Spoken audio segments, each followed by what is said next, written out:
I'm assuming we're ready, so I'm going to go. Welcome to the sponsorship session. I am Terry Lefton, editor at large for the Sports Business Journal. Delighted to be here with one of the very few people who I could say is an expert across the entire field of sponsorship, and that's Bob Lynch of Sponsor United. Unsolicited plug here. If you're not using Bob, it's like me. If you're a driver and you're not using AAA, if you're not using it, you ought to be. Bob, thanks for being here. Terry, thanks for having me. Always enjoy this. And I have a warm place in my heart for the NSF as when I was starting my company, it was the very first event that I went to when we tried to actually go out and sell it. And I can attribute a lot of our success to that very first event about 5 years ago now, almost. Good deal. So we're going back to the roots.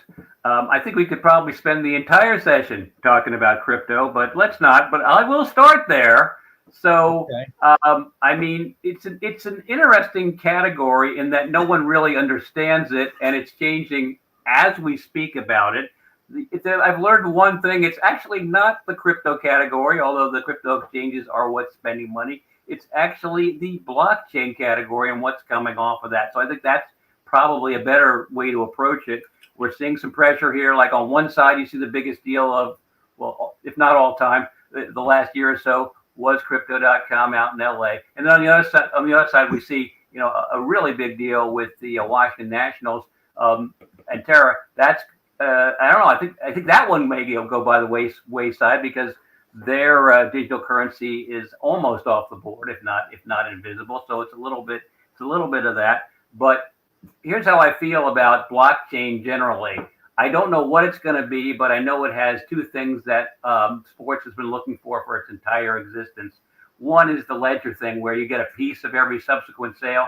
So imagine eliminating all the secondary, tertiary, et cetera, sales and getting a piece of every ticket, a piece of every piece of content, a piece of every collectible. That's pretty impressive.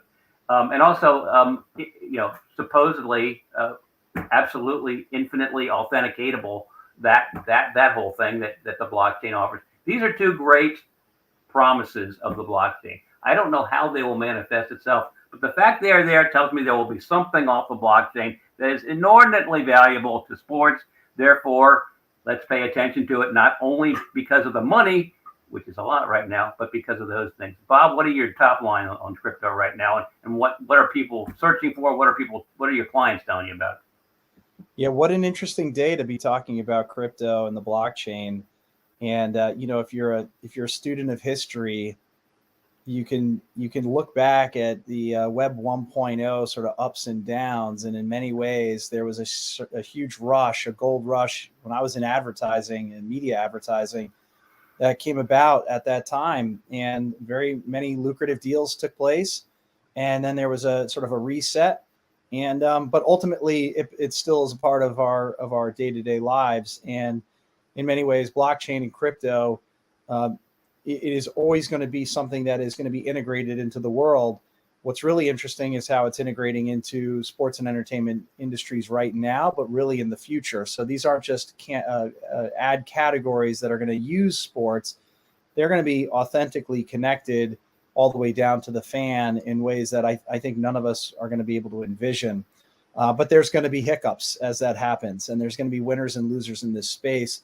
I think one of the interesting things that we've seen is just the number of participants on the crypto side that have been using sports and entertainment as a way to differentiate themselves, storytell, educate the market, really on being confident in spending money there. Now, the current news isn't necessarily helping with that, but again, that's something that sports and entertainment has really done a great job of also. And if you look back at the last couple of years, we've gone from nil number of deals that have taken place to last year alone 116 different crypto deals, and it's only expanding from there. So even though it's the fifth largest finance category from a spend perspective, so banking number one, investment services, consumer financial services, loan and credit card. And then fintech is sort of right there neck and neck with crypto. It's growing at the fastest rate there is. So small numbers, but it's still growing immensely. And I think the biggest challenge in the industry is the education part, is understanding the risks understanding who to make bets on and to sort of work with, but also understanding how these organizations can leverage their marketing assets, platforms to both drive business for these organizations, while at the same time, hopefully creating a longer term relationship. Yeah, and I can't say enough about how it's impacted the rest of the financial services category, which is in aggregate the largest. I mean, you've got traditional banks saying, wait, I thought those were my rights, and they've already sliced and diced financial services a bit. And then these guys are coming in and trying to buy up as many rights as possible and asking for things like, oh, we want to buy out your decentralized finance category, and people don't even know what that is. So it's very fungible, and everyone, of course, is attacking this category. And it's interesting because no one really knows what this category is. Like, I've kind of never seen anything like it. It does harken back a bit to the beginning of the internet, but maybe there's even more unknown. So what, to the degree you can say right now, what should people know when they're attacking this category? Right now, it's been pretty much just the exchanges because they are regulated. Yeah, well, I mean, listen, the challenge with this environment is that it is extremely competitive. And so that every other organization is also trying to figure out and find a potential partner in this space, or at least kicking the tires if their league or association might have some limitations around that. And so that's kind of creating a competitive environment that we've never seen before. And I can tell you that, we look at the search of about 10,000 different business development executives across the sponsorship and media industry. Crypto has been hovering at 1, 2, or 3 for the past year. And actually, the financial category overall, 6 out of the top 10 most searched categories is actually in finance. And so, between that and fintech and some of these other areas, I think people are re-looking at how they carve out exclusivities, how they work with both crypto and work with their traditional bank partners. And I think probably a good example of that is, navigating it in a delicate but good way is something like Monumental Sports, for instance, and how they have to look at navigating across all their properties with their current, very large partners that are currently with them, and looking at how do we bring these other ones on that don't hurt their current partnerships as well.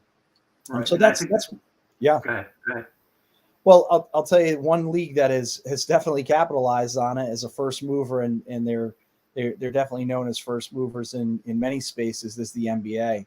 And if you look at the revenue generated within the just overall finance category, one, it's certainly been generated from crypto and fintech, and they kind of had the perfect storm of premium assets that are now available where they can ask for additional money with industries that need to plant a flag in the ground and essentially be the first winner in a space from an impression standpoint and a share of mind standpoint.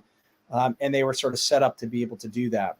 And so that's really allowed them to actually surpass even the NFL in terms of total finance revenue in 1 year. And it wasn't a neck and neck in the past. The NFL was the dominant player in that particular category. Now that may change going into this next year. And the NFL doesn't have a deal yet, right? Yeah, but that's kind of allowed them to catch up in this particular space. First indication to me of how crowded the space was and how competitive it was early on in the NBA season. Let's see, the Sixers were playing in Miami, so they had crypto on their uniform. That's the FTX arena, and the NBA sells virtual to Coinbase during the broadcast. I'm like, okay, this is going to get worse before it gets worse, right? And I think that's kind of where we are. So, moving on. Bob and everybody else probably noticed there is more branding in, on, and around the field of play than you could have possibly imagined, including on the uniform. I always thought this would happen. I didn't think it would necessarily happen within, say, 18, 20 months, but it did, promulgated by COVID make goods, and now, the toothpaste out of the tube, so everybody's selling it, everybody's in on it. Supply and demand would probably tell you there shouldn't be the demand that there is, but there is unbelievable demand, I guess, because it's easy to run some exposure numbers on this stuff. Most of the baseball patches that are for sale are, the asking price is more than the team is getting for their building entitlement, which is interesting. There's a lot of activity there, and as I say, Bob, why is there so much? I guess you can do this sort of never been done before, and there's some value there. And I think the NBA in particular did a nice job of sort of really selling it as fabric of the game, not just on the fabric. But there's really more success there, even in the early going, particularly in baseball, than I would have thought. At some point, there's a point of line of no return, but I guess no one thinks we've reached it yet. Well, with Major League Baseball in particular, it's interesting, and I've got a rumor to dispel in this particular conversation. Mm-hmm. So I think what especially Major League Baseball has done is navigated this space fairly well. I looked at all of the signage that's in stadium, TV visible, and also just interior, digital, static, everything, every brand that's in there in the current year. And I looked back to 2018 and 2019 to see what a difference was. And we talked about this beforehand. I was actually kind of curious to see, has it been as big as we think it is? The growth in the amount of brands and signage in stadiums across Major League Baseball has only been 4%. And overall, across the Big Five leagues, it's actually 3% since that time period. So the impact hasn't been as much in terms of the volume of signs and signage and brands that are around. That's fairly small amount of increase. It's just been the pinpointing that 1, 2, 3 key places that everybody is going to be looking. They figured out a way to sort of add that without kind of compromising everything else that's taken place. Baseball in particular averages 50% more signage in stadium than the rest of major professional sports. So they've always been sort of the leader, even obviously harkening back to the 1930s probably in sort of outfield signage. So they've always been sort of the one that's had the most exposure in stadium, but even theirs hasn't increased that much. It's just that they found that one extra place that was very pure and clean, and I'm sure some traditionalists don't necessarily love it, that would get that exposure and they'd be able to monetize that.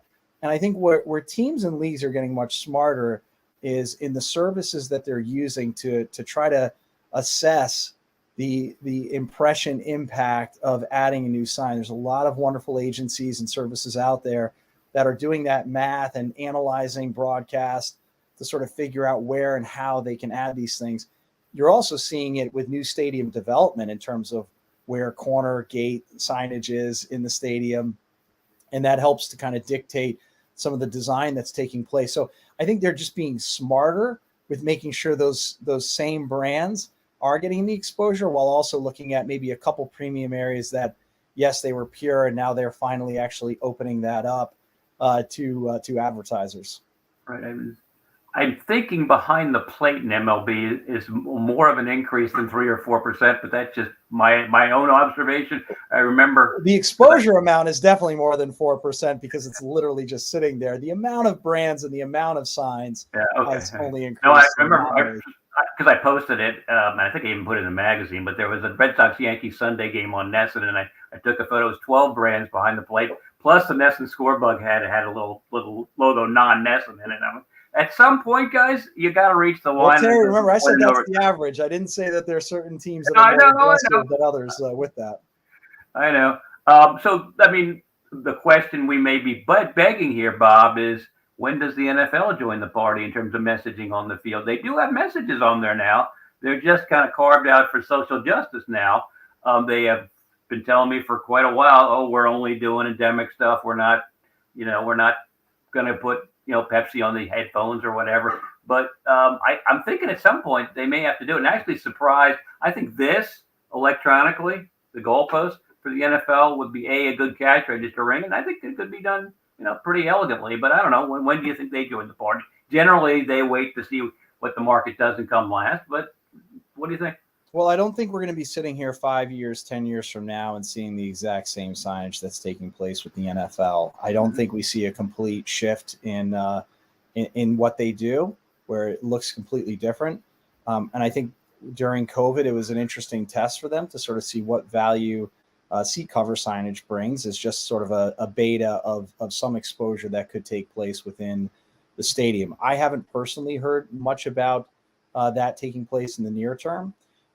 But I think one of the things that they're likely going to be looking at is, if we are going to add this, how does this not compromise our current agreements and current relationships from a broadcast perspective?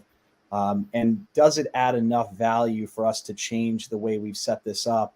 Is that where we need to grow, or do we need to grow in our, honestly, and one of the areas that they are growing is their digital relationships. How do they leverage social? How do they leverage just new markets that they're going into? That's really the low-hanging fruit that I think they're focused on a lot. How they tie more authentically into cause-related marketing, like you're seeing, versus, hey, let's just put all this work into adding one more sign, two more signs that are going to get exposure. So I think they have the ability to sort of grow in a lot of different areas where they're not necessarily pressured to figure out if they can put additional signage, kind of keep that environment clean, no different than an Augusta. Right. And the other thing I would look for, harkening back to our earlier discussion on crypto and blockchain, is, the NFL, the league is out there looking for a deal right now. And if, the former Staples Center or, the UFC can get really big numbers for it, you wonder what the NFL as a league could get for it. It boggles the mind. They're a little bit hands off on it. They're letting their clubs do it a little bit. But guess what, clubs? You can do a deal, but you can't call it crypto.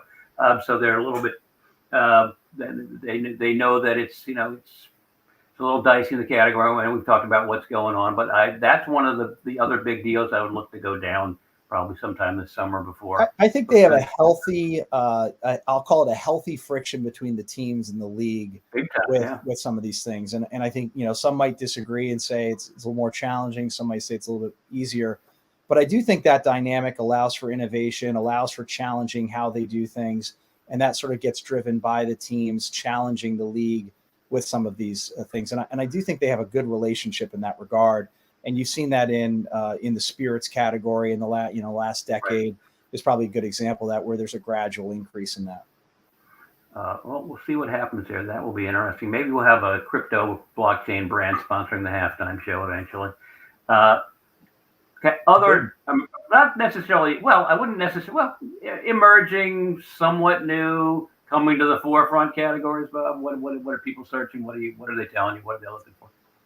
Well, one that's outside of the sports space that I was actually kind of also curious about. We spoke about it in the past, is the CBD category. It's a category that hasn't obviously gotten traction in some of the places that we're used to sort of watching sports partnerships take place. But in that same last 4-year time period, it has the number of brands that are actually now buying sponsorships and ancillary media is pretty significant. There were only about less than 50 brands actually in the space in 2018-19. There's about 160, 170 brands now that are starting to activate in these spaces. I think that's a gradual increase that you'll see within this space. As I mentioned before, fintech is certainly one that is coming to play in a big way as well. I think you're starting to see how certain categories, what's ended up happening is you're seeing traditional categories get split out and getting narrow focused more and more. So even within the hospital category, I've been talking to teams recently that are looking at carving out hospital into actually 4 different categories that get served, whether it's pediatric, telehealth, oncology. So healthcare in general has been one that we've just seen a huge split in terms of what's being done. The financial categories, certainly. Those are some of the big drivers that we're seeing within this space. And technology is always, that's such a broad category. I think one of the things that the leagues have started to move faster on, but historically have not, even in how they categorize from a reporting standpoint, has been technology or software. Extremely big categories that deserve, so many different avenues of categorization that don't exist right now within these ball clubs that's starting to take place. That's extremely diverse. And you've seen that with like Canva coming into play, an Australian-based company, PowerPoint building company that started to use the Philadelphia Eagles and a few other organizations as a jumping off point into the United States.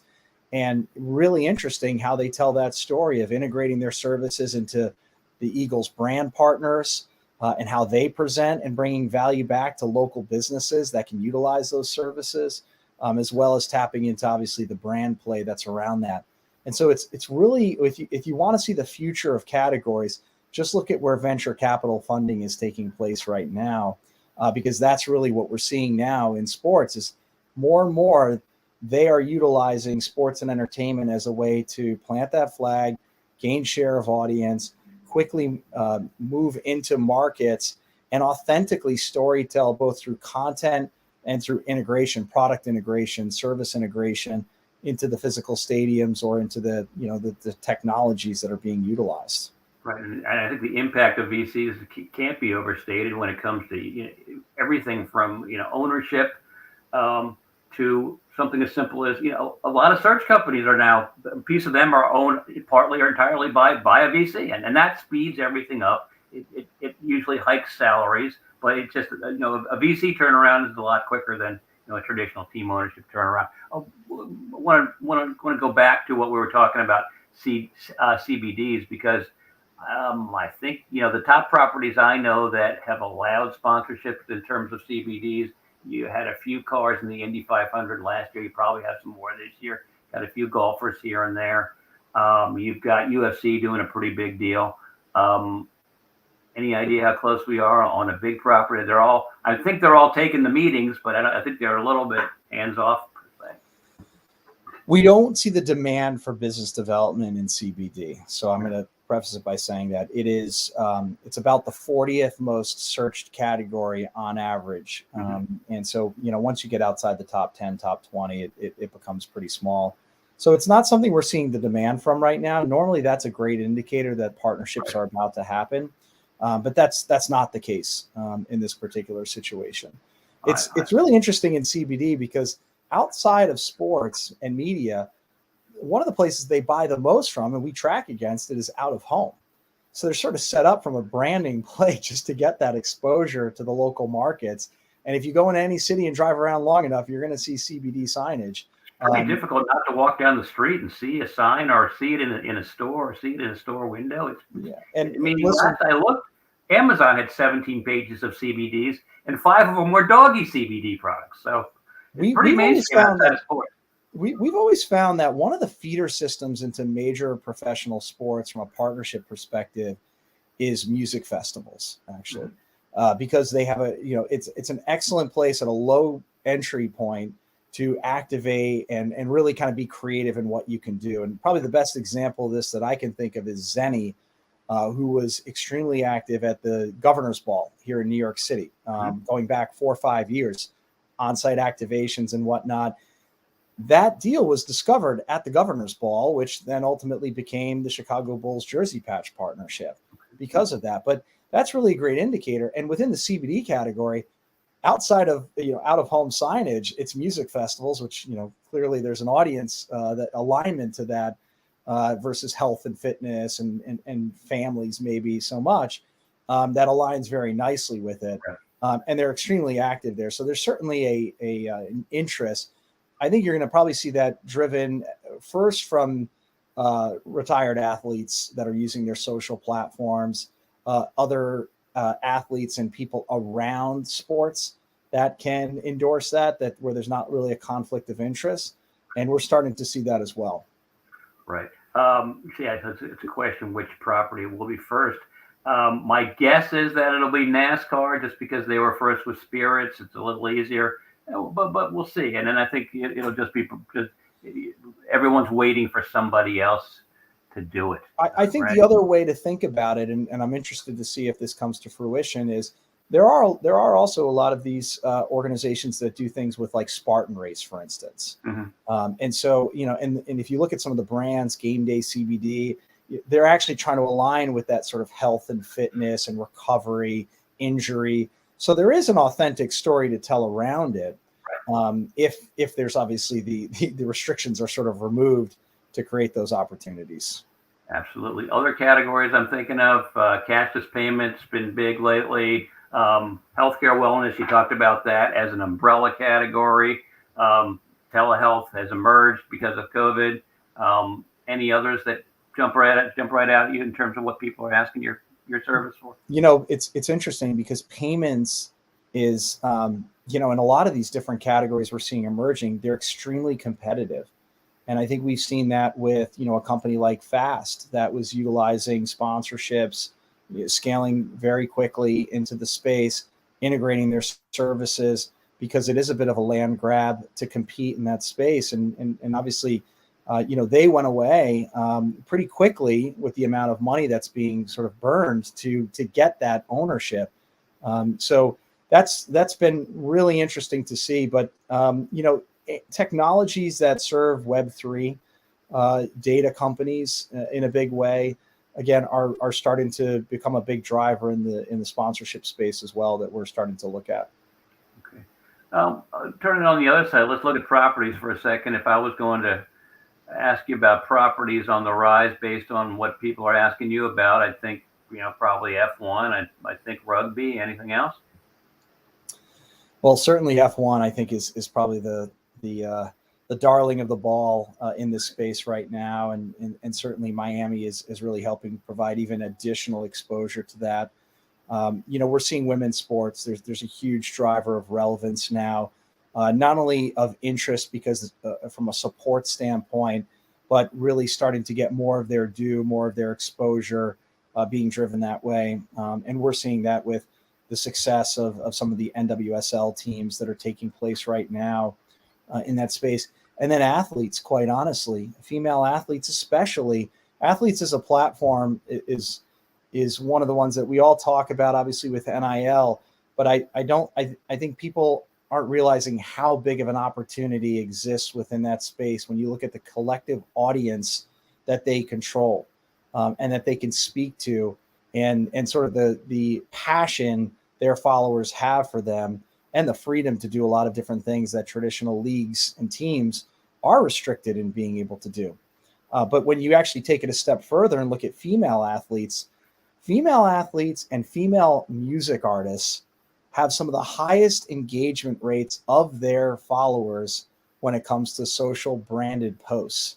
They, in a lot of cases, they're doubling, tripling the amount of engagement of their audiences. Now, granted, their audiences are smaller on average, much smaller in some cases than their male counterparts at certain levels. I wouldn't say that in music, though. That's not necessarily the case. But in athletics, certainly they're smaller, but they are an extremely passionate follower base. And when they promote things and have sponsored posts and endorse different products, we're seeing tremendous audience engagement on the female athlete side. How's the increased interest in women's sports properties? How's that manifest itself in terms of your business? How much, do you have any numbers on search or anything like that? Well, I'll say one thing.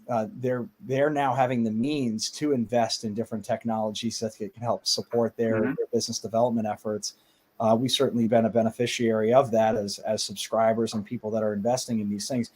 I think, for the last, call it 20 years, give or take, there hasn't been a lot of resources put towards the business operations side of female sports that now is starting to take place, and really capitalizing on the current environment that's out there and being able to sort of use these technologies and these services and ramping up to be able to do better partnerships at the end of the day.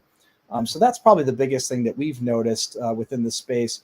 But the other thing is, from a search perspective, the brands that they're searching for, and by there I mean female leagues, sports teams, women's sports, they're really looking at very authentic brands that align with their value system, that align with what their fans are interested in, and can very much storytell women-owned businesses, for instance, or female-driven organizations.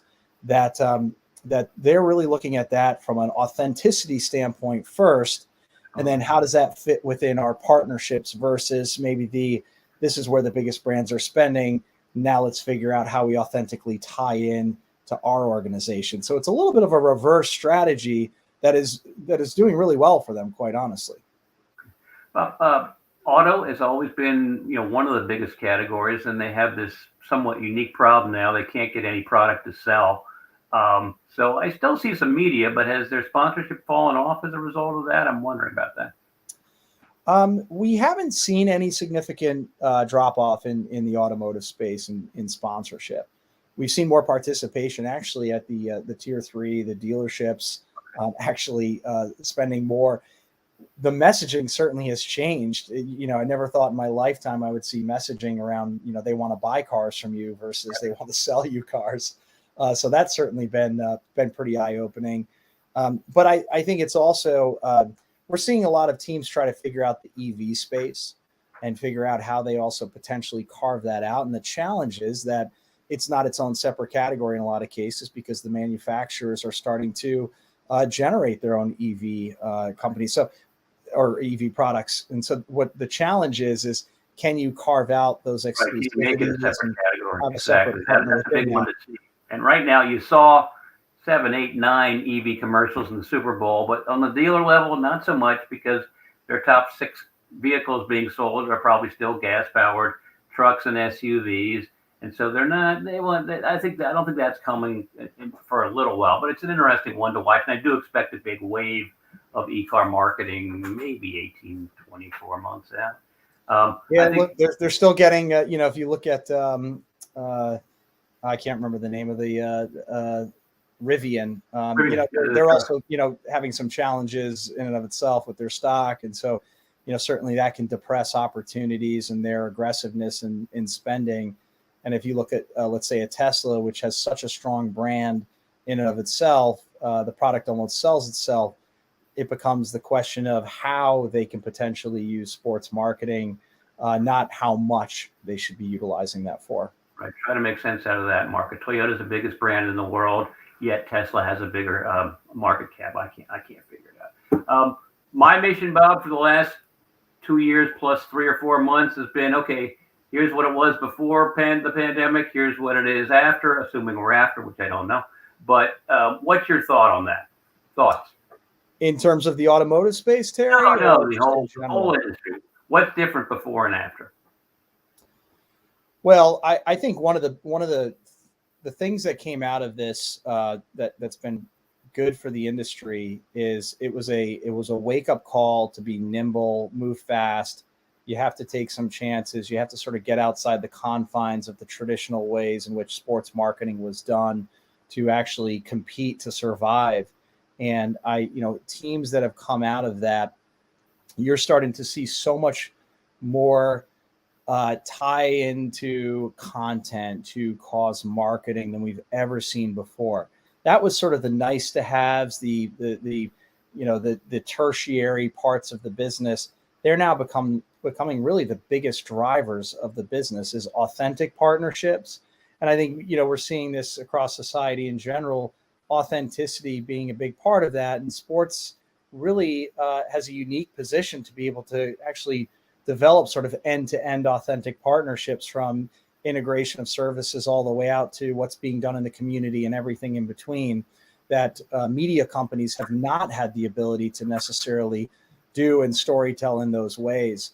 And the salespeople that are involved in that are getting much more creative in that regard. We're also just seeing an explosion in the amount of platforms that these brands can buy. So the competitive landscape is like it's never been before. It's not a 1 + 1 = 2. It's a 1 + 1 + 1 + 1. I mean, it's becoming very, very massive. When you look at the number of agents, let's say, that are selling on behalf of a set of athletes for their endorsement deals, and having real numbers to back up some of that, we're seeing a large amount of these agents. Now, what's interesting is during the pandemic, when there were furloughs and people were out of a job, many of them, and many that I know, decided to start their own agencies and realizing they could sort of move even faster at potentially carving out a space within the sports and entertainment industry. And so we're seeing that right now. To your point on content, we've reached the point where every marketer wants content. They all disagree on what content is, but they all know they should go out and get it. And frankly, producing content with an athlete in a team sport particularly should be a lot easier and quicker than it is with a properties organization. So we'll just have to see where that goes. But Properties are getting so much better at developing content. Just look all at the schedule releases from the other day. I just happened to see, certainly everybody knows about the LA Rams and their draft video that they put out. If you look at the LA Chargers and what they've done with the anime video to release, it got 3.2 million views on announcing the schedule. When I was at the NFL, we put it out there. It was just a list, and that was pretty much it. Very little buzz around it. You look at the exposure, and this is all being created in-house for the most part, or at least being driven by these sports organizations to create this content. And they're finding so many uncovered ways in which they can storytell and make it really interesting. But the other thing is brands are starting to lead the conversation to the properties and to the individuals on how they can help storytell. And so that's another thing that, in the past, brands didn't have a lot of say, didn't have a lot of ability to sort of drive these sort of opportunities. Or if they did, it was all about their brand. So you're seeing it from brands as well, saying, hey, we think we could do some really amazing things and enhance what you're doing, Team X or League X, and we can help to drive that. So the collaborative nature of sports marketing now versus in the past, it used to be a very siloed wall from what brands did to what the teams did. You're not seeing that as much anymore. All right, I think we've done a fairly comprehensive job in terms of ear to the ground and stuff we're hearing out there. So I want to thank you, Bob, for being here with me. Thanks, Ron, for giving us the opportunity. And take a look. There's going to be more logos than you can possibly imagine out there. Bob, thanks for your help. Thanks, Terry. Always a pleasure.